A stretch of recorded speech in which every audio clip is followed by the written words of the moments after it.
Assalamualaikum warahmatullahi wabarakatuh. Perkenalkan, nama saya Siska.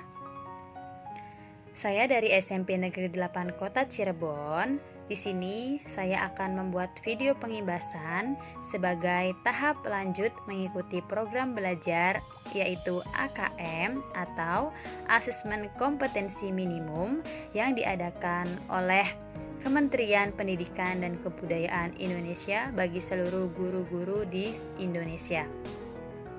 Sebelum saya melanjutkan bagaimana cara untuk mengikuti program AKM, saya akan menjelaskan terlebih dahulu mengenai ujian nasional atau UN, asesmen nasional atau AN, dan asesmen kompetensi minimum atau AKM.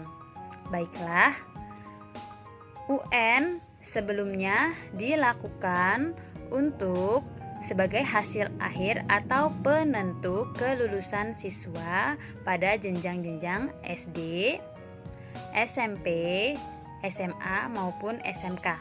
Tetapi sekarang ini UN atau ujian nasional telah dihilangkan dan diganti dengan AN atau asesmen nasional. Asesmen nasional tersendiri adalah pemetaan mutu pendidikan pada seluruh sekolah, madrasah, dan program kesetaraan jenjang dasar dan menengah, di mana tujuannya itu untuk mendorong perbaikan mutu pembelajaran dan hasil belajar peserta didik.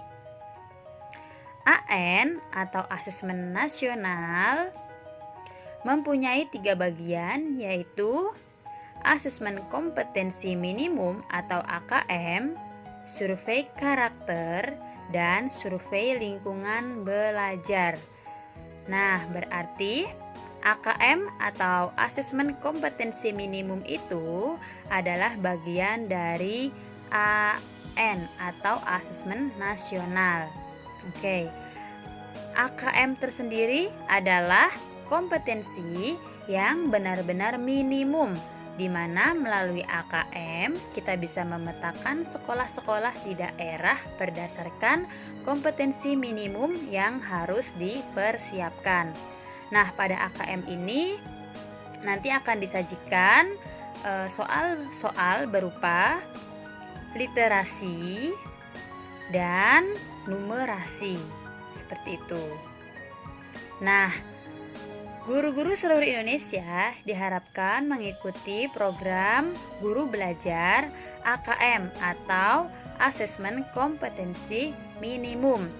Nah, untuk mengikuti AKM, terlebih dahulu kita harus mempunyai akun SIM PKB karena kita harus login melalui akun SIM PKB tersebut.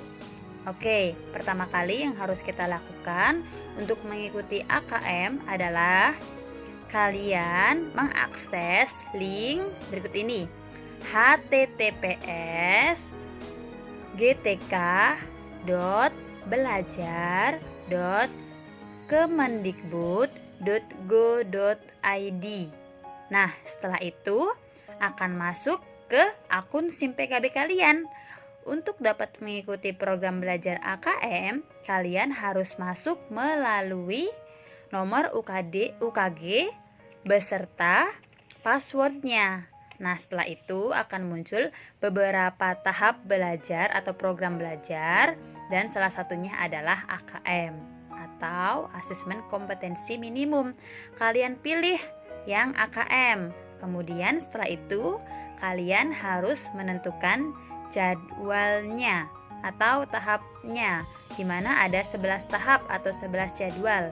Kalian bisa memilih jadwal sesuai dengan yang kalian mampu, yang kalian bisa ikuti waktunya, seperti itu. Setelah itu nanti ada beberapa